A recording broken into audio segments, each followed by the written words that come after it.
Willie Nelson. You think one person can't change the world? Think again. But what if that person isn't trying to change the world at all, just trying to live honestly? At 92, Willie Nelson doesn't dance around death.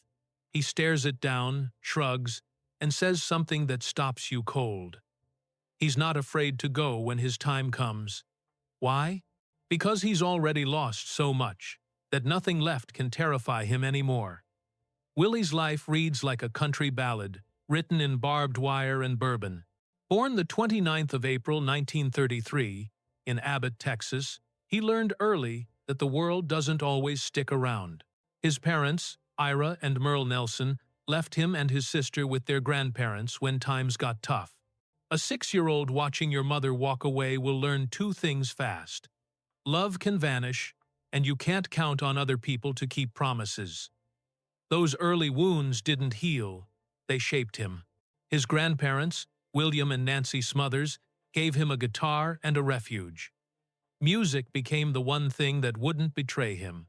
By age 7, he'd written his first song. By 10, he was playing with a local band. The stage answered the abandonment with applause, and for the first time, Willie learned a different kind of loyalty, the strange faith of an audience that wanted him to stay. But life outside the lights kept punching. As a kid, he picked cotton in triple-digit heat, hands bleeding from the work. He did odd jobs, sold encyclopedias door to door, and slept on friends' couches while trying to break into Nashville. He wrote songs that would make strangers weep, while his own house sat empty of cash. Marriage to Martha Matthews brought 3 children, Lana, Susie, and Billy, and the illusion of stability. Reality, though, was a different tune. Unpaid bills, missed opportunities, and the slow burn of resentments. Then came the nights that change everything. Willie hit a pit so dark that he lay down in the middle of a Nashville street, hoping headlights would end the pain. Cars swerved. No relief came. He crawled back home and found an ultimatum instead of comfort. The marriage collapsed under the weight of broken promises and alcohol. The lesson cut sharp. Even love can wound deeper than any critic. Nothing, however, prepared him for Christmas Day, 1991. His son, Billy Nelson, only 33, took his own life. Imagine being Willie the songwriter who knew how to turn sorrow into melody and still feeling helpless against a loss no song could fix.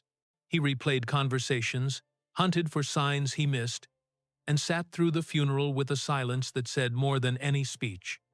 The grief didn't make him stronger in the usual heroic way. It rearranged him. Some losses don't heal. They become the new architecture of your life. Then came another kind of disaster. Money. By 1990, mismanagement and bad investments left Willie facing a staggering IRS bill, tens of millions of dollars. Agents began seizing property. His ranch, his instruments, even the trophies that should have meant permanence. He could have filed bankruptcy and walked away. Instead, in a decision that baffled business minds, he chose to pay it all back. He released an album with proceeds dedicated to settling the debt and hit the road night after night, each gig a payment. That ordeal taught him to separate what's precious from what's only paper and lacquer. Houses and gold records can be taken, a song cannot. Willie's life has also been a parade of principle. In an era when country music often comforted the status quo, he did things that made people furious. He kissed fellow artist Charlie Pride on stage to make a point about friendship and race, a simple act that cost him radio play and fans. He championed causes that angered critics, from anti-war stands to voting messages that pointed fingers at the powers that be. And long before legalization became a talking point, Willie was outspoken about marijuana. He got arrested, laughed about it, kept on marching. To him, honesty mattered more than applause. His body, though, paid for the life he loved. Years of smoking and relentless touring left his lungs fragile. Collapsed lungs, repeated bouts of pneumonia, emphysema breathing became an effort that fans rarely saw from the stage. Doctors and new treatments gave him a chance to keep singing, but COVID-19 inches 2022 nearly took that away. For a man whose voice is his livelihood, the virus was an existential threat.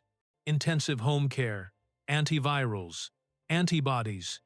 It was a team effort led by his wife, Annie D'Angelo. He made it through. But surviving something that close to the edge changes your relationship with fear. There's another weight Willie carries: time. He's outlived most of his old comrades. The Highwaymen, Johnny Cash, Waylon Jennings, and Chris Christopherson are gone. Seeing friends fade taught Willie something hard but freeing. Being the last one standing isn't victory, it's witness. Those funerals were previews, not conclusions. They taught him that death, for all its finality, is part of the rhythm of a life well lived. Watching his friends accept their ends with dignity made him receptive to the same grace. So, when people ask him if he's afraid to die, he tells them he isn't. Not because he wants to die, but because he's learned to stop clinging. Losing everything, parents, marriage, money, a child, and bandmates has a strange effect. It loosens the grip of fear. What remains is the music, the love he gave and received, and the small, stubborn human connections that outlast fame. Acceptance, in his mind, is not surrender. It's clarity. Willie's honesty about mortality is not poetic resignation. It's practical wisdom wrapped in a laugh and a cigarette stub. He knows the messy reality of aging. Organs fail, friends go first, and the audience gets smaller. Yet, he keeps performing because every show is a small rebellion against meaninglessness. A chance to remind people that the song matters more than the singer. Every chord struck is a message. Be true, speak up, pay your debts, love the people who matter, and quit wasting time being scared. If his life teaches one thing, it's this: courage is not always a headline-making act. Sometimes it's simply the quiet choice to live honestly and to face the end without a melodramatic fight. Willie Nelson has spent 9 decades learning that lesson the hard way by living it.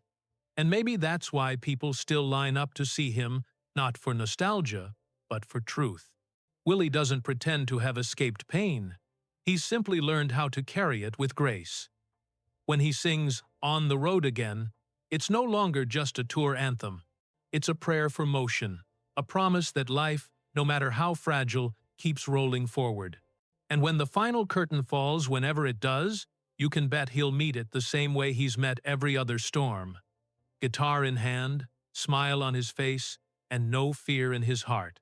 If this story moved you, give the video a like and subscribe for more stories that dig past the public image into the messy truth beneath.